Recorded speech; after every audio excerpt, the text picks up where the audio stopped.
You were always our biggest disappointment, Vanessa."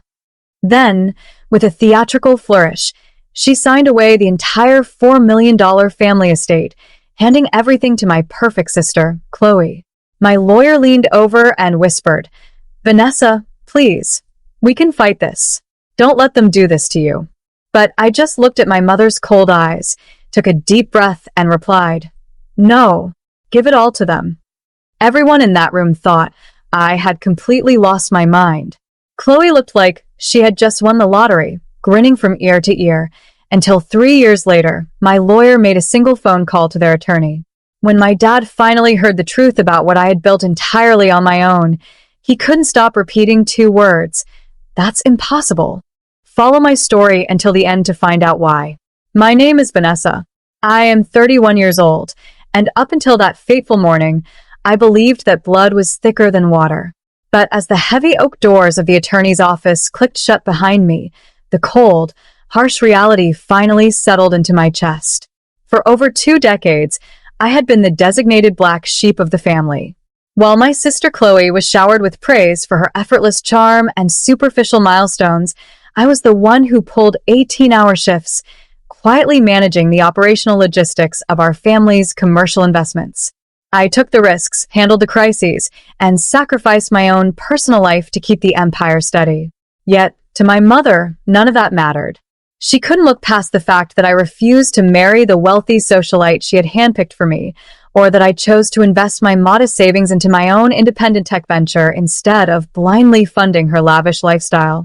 She saw my independence as a direct threat, an unforgivable act of defiance. And so, she engineered the ultimate punishment. Standing in that boardroom, she didn't just strip me of my inheritance.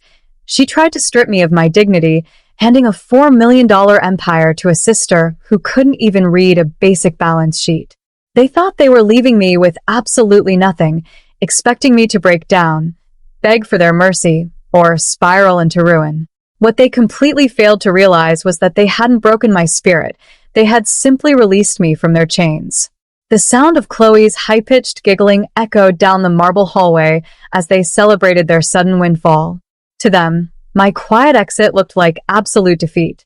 My mother was probably already planning how she would brag to her high society friends about Chloe taking over the family legacy, while my father simply stared at his shoes, too weak-willed to challenge his wife's cruelty. They truly believed they had successfully cornered me, leaving me to drown in the operational liabilities of my own small startup. But as I walked out into the bright afternoon sun and unlocked my car, a slow, calm smile spread across my face. What my family didn't know, and what their arrogant attorney had completely failed to notice, was that I had spent the last 6 months auditing our family estate's deep financial records. Behind the glittering facade of that $4 million valuation lay a massive, tangled web of hidden high-interest commercial loans and severe tax liabilities that my parents had blindly swept under the rug. Chloe hadn't just inherited a golden empire. She had willingly signed her name to a ticking financial time bomb that required expert management to survive. By completely writing me out of the will and removing me from the company infrastructure, they had legally severed me from all associated debts and corporate responsibilities. They thought they were trapping me in poverty, but in their blind greed, they had actually handed me the ultimate get-out-of-jail-free card. With my legal ties to their impending disaster completely severed, I threw myself entirely into my own independent tech venture. The first year was pure, unadulterated survival. I swapped my comfortable apartment for a cramped studio, lived on coffee and ramen, and poured every single ounce of my energy into building my software platform. There were nights when the pressure felt heavy enough to crush me, nights when my mother's cruel words echoed in the silence of my room, mocking my struggle. But every bit of rejection they threw at me became the exact fuel I needed to push harder. By the second year, my logistics automation software caught the attention of a major venture capital firm. We didn't just survive. We exploded into the market, securing contracts that rapidly transformed my modest startup into a multi-million-dollar tech powerhouse. The city you're watching from, so I can see how far the story has traveled. And let me know, would you have walked away quietly like I did? While my own bank accounts were quietly swelling with independent wealth, I kept a silent, watchful eye on the family estate. The ticking time bomb I left behind was ticking louder by the day. Chloe had spent her first year hosting lavish celebratory parties and buying designer jewelry, completely ignoring the massive commercial interest payments that were looming on the horizon. The hard climb was mine, but the free fall was about to be theirs. By the middle of the third year, the glittering illusion of my family's success completely shattered. Without my behind-the-scenes management keeping the vendors happy, the tenants satisfied, and the cash flow regulated, the estate quickly descended into chaos. Chloe had no concept of overhead costs or tax deadlines. When major commercial clients began threatening to break their leases due to neglected property maintenance, she didn't fix the buildings. She simply avoided their phone calls and hired an expensive public relations firm to keep up appearances on social media. My mother, completely blinded by her favoritism, continued to feed Chloe's delusions, transferring her own personal savings into the company account to mask the bleeding. But personal savings can only plug a $1 million dam for so long. The bank eventually stopped sending polite reminders and issued a formal notice of default on the primary commercial loans. Panicked and desperate, Chloe attempted to restructure the debt by taking out predatory, high-interest secondary mortgages against our parents' primary residence, plunging the family even deeper into a financial abyss. They were drowning, yet their pride kept them from uttering a word to the outside world. They suffered in absolute silence, terrified that their high society friends would discover the golden child was a fraud. They had no clue that the loans they were desperately defaulting on were slowly being consolidated, or that every single piece of their crumbling debt was quietly migrating into the hands of a single, highly motivated buyer. The 3-year mark arrived, and with it came the final, crushing weight of their financial reality.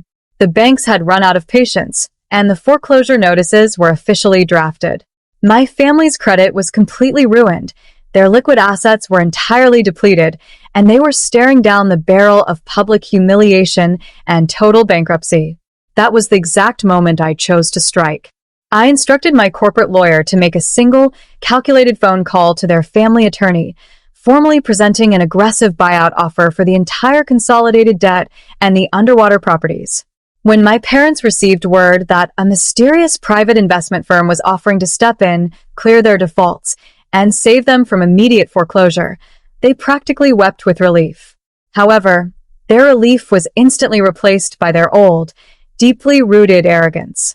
Because the offer came through a neutral legal representative, my mother immediately assumed that I had finally caught wind of their struggles and was coming to beg for their forgiveness, offering my tech companies money to claw my way back into her good graces.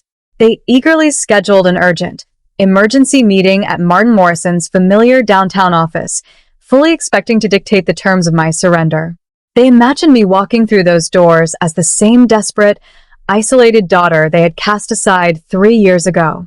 When my parents and Chloe swaggered into the executive conference room, they were smiling, whispering to each other, and oozing a false sense of security.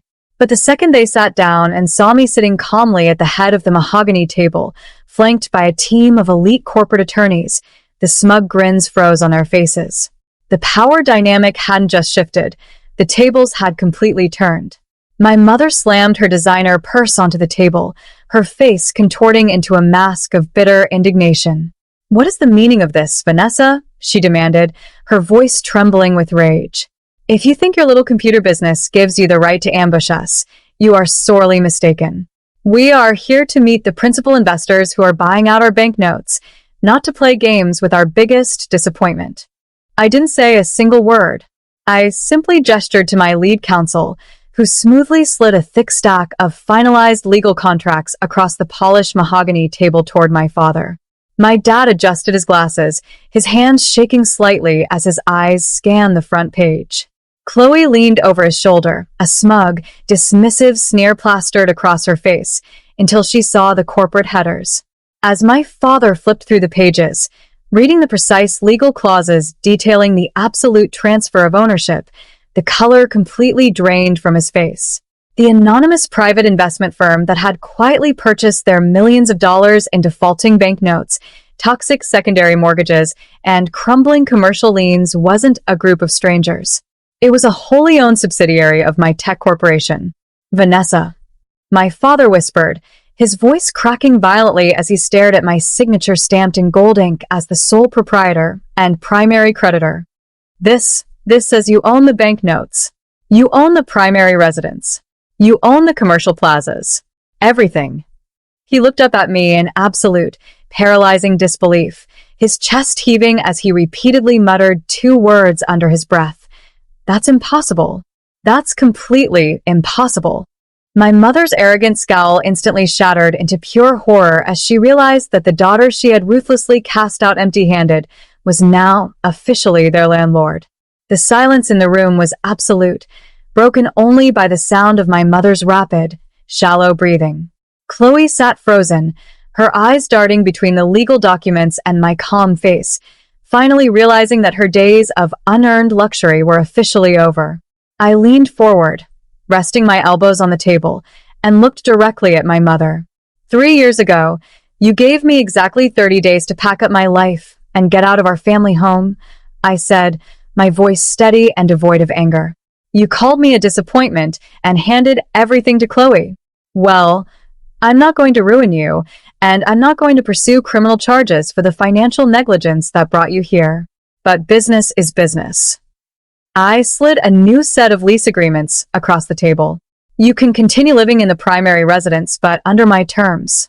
Chloe, you are officially removed from all management roles, and you will pay market rate rent if you wish to stay in your apartment. The control of this legacy belongs to me now. They signed the papers in absolute, humbled silence, stripped entirely of their arrogance. Now, I'm curious about you who listened to my story. What would you have done if you were in my shoes? Would you have taken the properties or walked away completely? Let me leaving on the screen 2 other stories that will definitely surprise